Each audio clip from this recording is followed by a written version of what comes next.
इतिहास की सबसे भयानक प्रेम कहानियां वो नहीं होती जहां किसी क्रूर समाज ने दो लोगों को जबरदस्ती अलग कर दिया हो। मतलब सबसे खौफनाक कहानियां असल में वो है जहां इंसानों ने खुद ही, जहां उन्होंने अपने ही महान आदर्शों के चक्कर में सब कुछ खत्म कर दिया। हाँ, एकदम सही, अपने उसूलों और बस सही दिखने की चाह में अपनी खुशियों का गला उन्होंने खुद घोंट दिया। एक ऐसी स्थिति जहां मतलब कोई बाहरी विलन है ही नहीं, इंसान की अपनी नैतिकता ही उसका सबसे बड़ा दुश्मन बन जाती है। और यही वो बिंदु है जहां साहित्य और मनोविज्ञान आपस में टकराते हैं।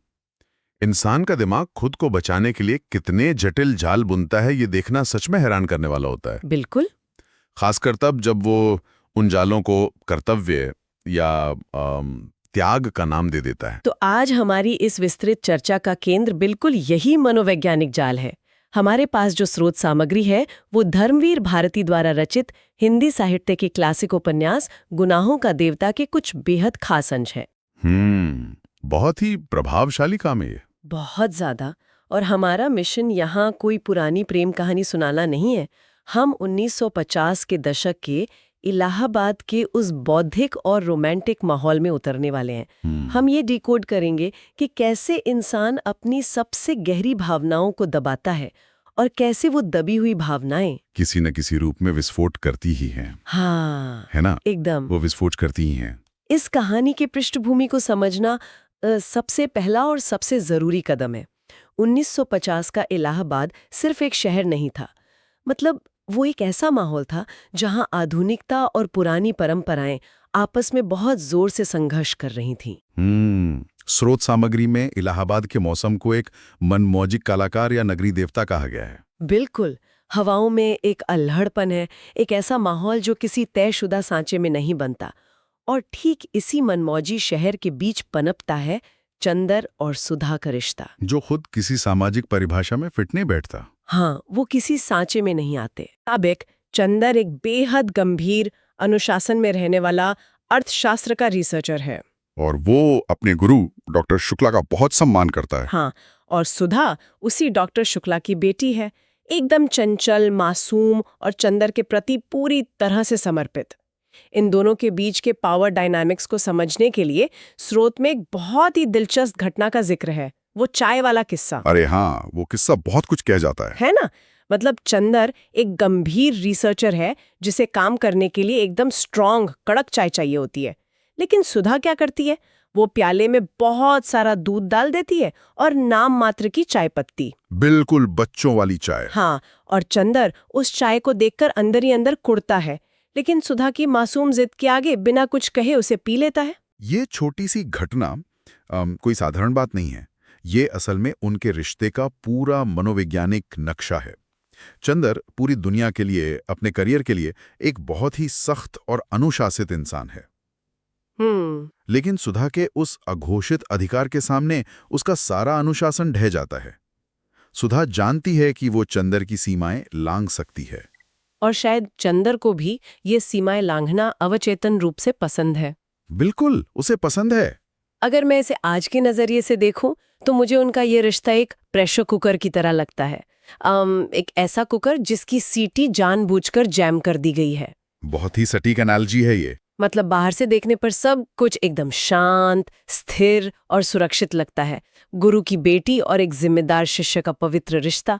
लेकिन अंदर ही अंदर भावनाओं का दबाव इतने भयानक तरीके से बढ़ रहा है कि बिना सीटी के इस कुकर का फटना तय है। एकदम तय है। जानबूझकर अपने रिश्ते को कोई नाम नहीं दिया है। उन्होंने इसे भाई बहन या गुरु शिष्य के एक बेहद पवित्र आवरण से ढक दिया है। हाँ, आज के समय में जिसे हम सिचुएशनल शिप कहते हैं, जहां लोग रिश्ते को नाम देने से कतराते हैं ताकि उन्हें कोई जिम्मेदारी न लेनी पड़े, ये 1950 के दशक का एक बहुत ही जटिल और टॉक्सिक सिचुएशनशिप है। बाप रे, टॉक्सिक सिचुएशनशिप, सही शब्द पकड़ा आपने। है ना? क्योंकि नामहीनता ही उनकी सबसे बड़ी ताकत है। ये उन्हें समाज की नजरों में सुरक्षित रखती है, लेकिन यही उनकी सबसे बड़ी कमजोरी भी है, क्योंकि ये उन्हें खुद से ही झूठ बोलने पर मजबूर कर रही है। बिल्कुल। ये सुरक्षित और पारदर्शी बुलबुला कितना नाजुक है, इसका असली अंदाजा हमें तब होता है जब चंदर इस सेफ जोन से बाहर कदम रखता है। मतलब स्रोत सामग्री हमें अचानक एक बिल्कुल अलग दुनिया में ले जाती है। हाँ, वो रोजडेल वाला हिस्सा? हाँ, चंदर अपनी रिसर्च थीसिस टैग करवाने के लिए रोजडेल नाम के एक पुराने वीरान एंग्लो इंडियन बंगले में जाता है। वहाँ का माहौल एकदम घुटन भरा और डार्क है। चंदर का इस कड़वे यथार्थ से टकराना एक तरह से उस प्रेशर कुकर के एकदम ठंडे पानी में गिरने जैसा है। बिल्कुल। रोजडेल की दुनिया अतीत के भूतों और कड़वाहट से भरी है। ये चंदर के आदर्शवाद पर एक सीधा और क्रूर प्रहार है। कैसे? जैसे वो वहां पहुंचता है, उस पर क्लिफ नाम का एक मानसिक रूप से बीमार व्यक्ति हमला कर देता है।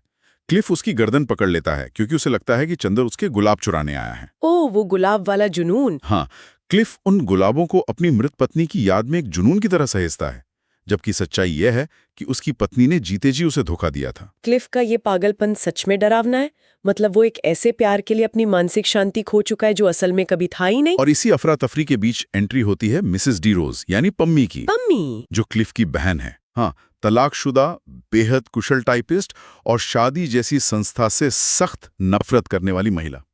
पम्मी का रवैया एकदम मशीन की तरह है, भावनाओं से पूरी तरह कटा हुआ। बिल्कुल। पम्मी का ये यांत्रिक और कड़वा व्यवहार दरअसल उसका डिफेंस मैकेनिज्म है। मनोविज्ञान में डिफेंस मैकेनिज्म वो ढाल होती है जो इंसान खुद को दोबारा चोट लगने से बचाने के लिए बनाता है।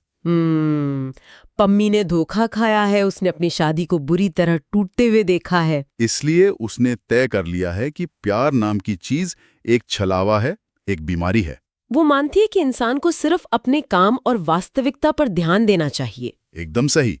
क्लिफ प्यार के नाम पर पागलपन की हद तक जाने वाला अतिवादी है और पम्मी प्यार को पूरी तरह नकारने वाली दूसरी अतिवादी। यहाँ मेरे दिमाग में एक बहुत ही गहरी बात आ रही है।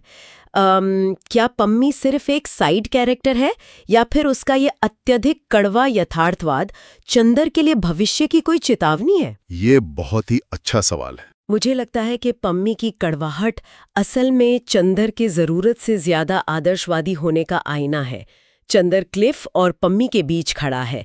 अगर इंसान अपनी असली भावनाओं को नहीं अपनाता और सिर्फ किताबों या आदर्शों में जीता है, तो या तो वो क्लिफ की तरह पागल हो जाएगा या पम्मी की तरह भावनाहीन मशीन बन जाएगा। बिल्कुल। चंदर के लिए ये एक बहुत बड़ा मनोवैज्ञानिक संकट है। पम्मी चंदर के उस शांत और स्पष्ट व्यवहार से आकर्षित होती है क्योंकि उसे चंदर में वो स्थिरता दिखती है जो उसकी अपनी जिंदगी में नहीं है। लेकिन चंदर तो इस बाहरी दुनिया की कड़वाहट को देखकर घबरा जाता है ना? बहुत ज्यादा। वो इतना घबरा जाता है कि वो वापस अपनी सुरक्षित दुनिया यानी सुधा के पास भागना चाहता है। वो वास्तविकता का सामना करने के लिए मानसिक रूप से तैयार ही नहीं है। लेकिन सुधा की दुनिया भी तो कोई यथार्थ की दुनिया नहीं है। हाँ, वो भी एक बुलबुलाई है। चंदर की छाया से दूर है, लेकिन उसकी मानसिकता अभी भी उसी बुलबुले में कैद है। वो कॉलेज वाला दृश्य बहुत ही क्लासिक है, बहुत मजेदार है। सुधा और उसकी सहेली गेसू को उनकी टीचर मिसेस उमदोर क्लास से बाहर निकाल देती है। टीचर डाइट और बीमारियों के बारे में गंभीर लेक्चर दे रही थी और ये लड़कियां पीछे बैठकर चने के साग को लेकर मजाक कर रही थी। हाँ, और क्लास से बाहर निकाले जाने के बाद घास पर लेटकर आसमान देखते हुए उन दोनों सहेलियों के बीच जो बातचीत होती है ना, वो पूरी कहानी का एक टर्निंग पॉइंट है। सुधा बहुत ही मासूमियत से बादलों को देखकर ऐलान करती है कि वो कभी शादी नहीं करेगी। वो कहती है कि वो बस चंदर की तरह पढ़ाई करेगी और रिसर्च करेगी। सुधा की इस बात पर गेसू का जो रिएक्शन है वो मुझे सबसे ज्यादा सटीक लगा। मतलब गेसू उस दोस्त की तरह है जो आपको सच का कड़वा घूंट पिलाने से पीछे नहीं हटती। बिल्कुल, गेसू एक व्यवहारिक लड़की है जिसे शायरी का शौक है। और वो सुधा की इस बचकानी बात को तुरंत पकड़ लेती है। वो चेतावनी देती है कि सुधा ने अपने दिल में जो ये नाजुक एहसास पाल रखा है वो एक दिन बहुत दर्द देगा। गेसू बहुत साफ शब्दों में समझाती है कि बगैर किसी मंजिल के प्यार सिर्फ कविताओं में सुनने में अच्छा लगता है। असल जिंदगी की जमीन पर ये इंसान को कुचल कर रख देता है। एकदम। गेसू के माध्यम से यहाँ समाज की व्यावहारिकता बोल रही है। सुधा का यह कहना कि मैं कभी शादी नहीं करूंगी असल में कोई करियर एम्बिशन नहीं है। तो फिर क्या है? ये समाज के नियमों से बचने का एक अनकॉन्शियस एस्केप मैकेनिज्म या अचेतन बचाव का तरीका है। सुधा को लगता है कि अगर वो शादी ही नहीं करेगी तो वो जिंदगी भर चंदर के इर्द गिर्द उसी पारदर्शी बुलबुले में रह सकेगी। वो जैसे समय को रोक देना चाहती है। हाँ, लेकिन गेसू जानती है कि समाज किसी भी जवान लड़की को इस तरह बिना किसी नाम के रिश्ते में रहने की इजाजत कभी नहीं देगा।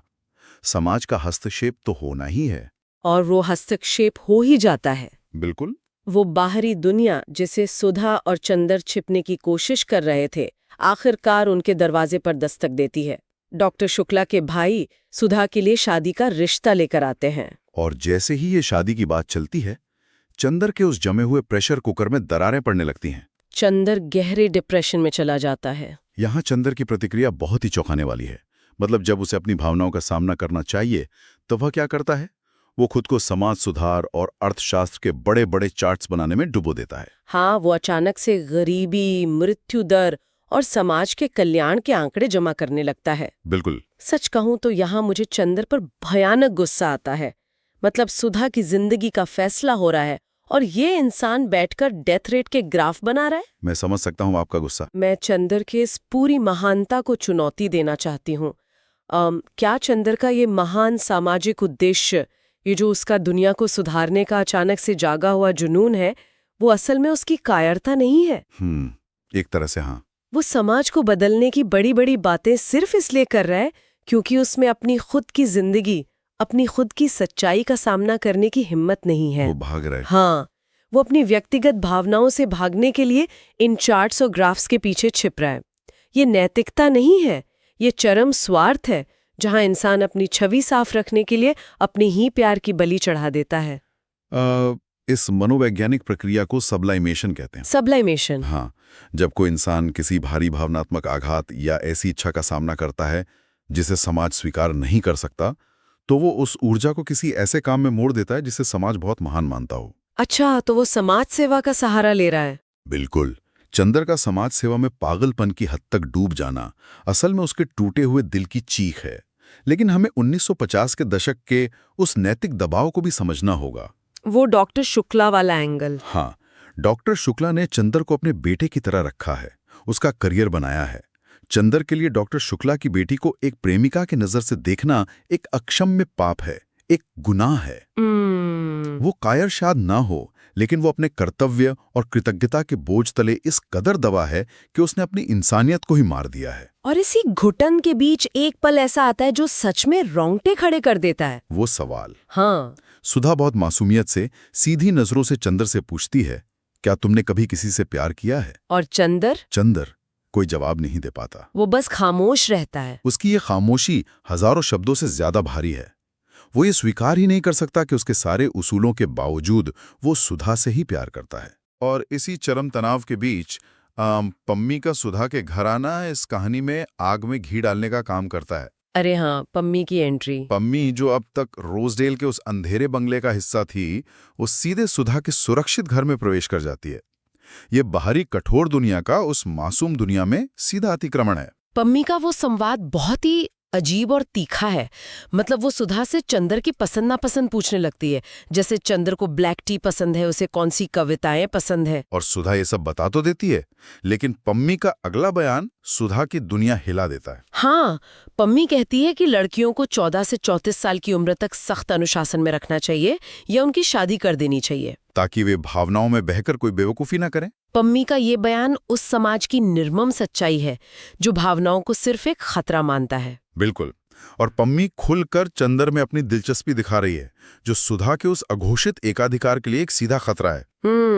एक तरफ चंदर और सुधा हैं जो अपने प्यार को छुपाने के लिए गुरु शिष्य के पवित्र रिश्ते का नाटक कर रहे हैं, और दूसरी तरफ पम्मी है जो दुनिया के हर पवित्र रिश्ते को बकवास मानती है। सही कहा।